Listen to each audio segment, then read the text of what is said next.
Hello and welcome to lecture 8 of the statistical modelling course. And this lecture is on mixed models. Now, mixed models represent quite a significant development of the regression models that we've encountered so far. They allow us to deal with data in which observations are dependent, so clustered, hierarchical or longitudinal data, and you'll undoubtedly come up against such data structures in the real world because modern engineering systems routinely generate it. Now, essentially, we can think of mixed models as being relevant for data structures that have some kind of natural grouping structure within them, within the sample or within the population. And in a mixed model, we're going to retain regression coefficients that describe average effects. So these coefficients are constant across all groups within the population, and we refer to them as fixed effects.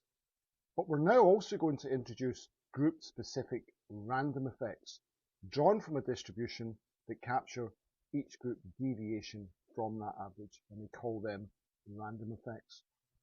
So mixed models then have both a fixed effect component and a random effects component, parameters that have a distribution, and that's all in addition to the normal error term we would expect to see in a regression model. Okay, that's the structure of the lecture is as follows. After I've introduced the learning outcomes, we begin in L8.2 with data structures, because the need for a mixed model is usually driven by the way the data are organized. In section 8.3, we introduce the concept of a mixed model, and in section 8.4, we talk about its structure and its components in some detail. Section 8.5 covers interpretation of a mixed model, and 8.6 is going to look at estimation. In 8.7, we'll briefly extend mixed models to the generalized linear model context. Most of what I'll talk about today is for the linear model. And then in section 8.8, we will look at estimating mixed models in R, so we'll do some practical application. Okay, so the learning outcomes, I won't go through these here because all you need to do is just read these slides, and that'll give you a sense of what I want you to get out of this lecture. But here I've got the lecture outline. I've organized it a little bit. So this slide maps each section of the lecture onto topics. And we can divide the lecture, broadly speaking, into 3 parts. So part 1 covers data structure and motivation. L8.2 will cover cross-sectional time series and longitudinal and repeated cross-sectional data. So it will define different types of data. And then lecture 8.3 will explain why clustered data and longitudinal data requires models that account for within-unit dependence. That's what a mixed model is going to allow us to do. Part 2 is really the core of the lecture on linear mixed models. In 8.4, we're going to cover the concepts of fixed effects, random effects, subject-specific heterogeneity, and the covariance structure, which is central to the mixed model concepts.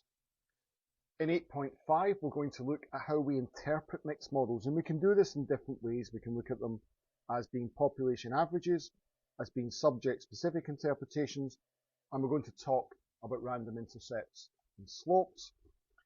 And then in 8.6, we're going to cover estimation. So we're going to cover likelihood and restricted estimation, maximum likelihood, as ways in which we can estimate both the fixed effects and the random effects components of the mixed model. And part 3 then covers extensions and implementations.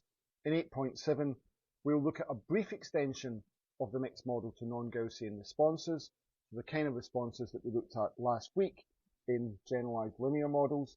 And in section 8.8, we will demonstrate the fitting and interpretation of mixed models in practice using R.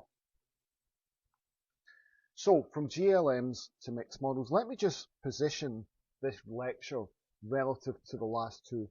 That is lectures 6 and 7.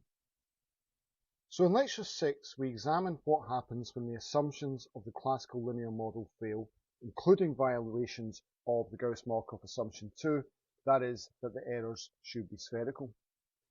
In lecture 7, we then extended the linear model to generalize linear models, allowing the response distribution to be non-normal and allowing the mean variance relationship to be modeled more flexibly, so allowing the variance to be a function of the mean. But in both of these cases, we've largely retained the assumption that observations in the model are independent once the model has been specified. Now, in many applied settings, data sets have a structure that makes this independence assumption implausible. It may be we have repeated measurements on the same individual. It may be we follow individuals over time. It may be the data are clustered in some sense, or observations are nested within groups. And it's that grouping structure or that category structure of the data that motivates mixed models, which extend normal regression models, both linear models and generalized linear models, by including both fixed effects and a random effect to represent dependence and heterogeneity across units. So we begin by reviewing common data structures because that's really, if you like, the motivation for the mixed model. The need for a mixed model is driven almost always by how the data are organized. And so the key message of the lecture really, or of this part of the lecture, is that lecture 6, consider violations of assumptions within the linear model. The linear model under assumption violations. Lecture 7 extended our modeling to non-Gaussian responses. And lecture 8 is considering a slightly different problem. What we're interested in here is that observations within our data may be dependent because of the structure of the data. That's what we're going to look at in the mixed model context.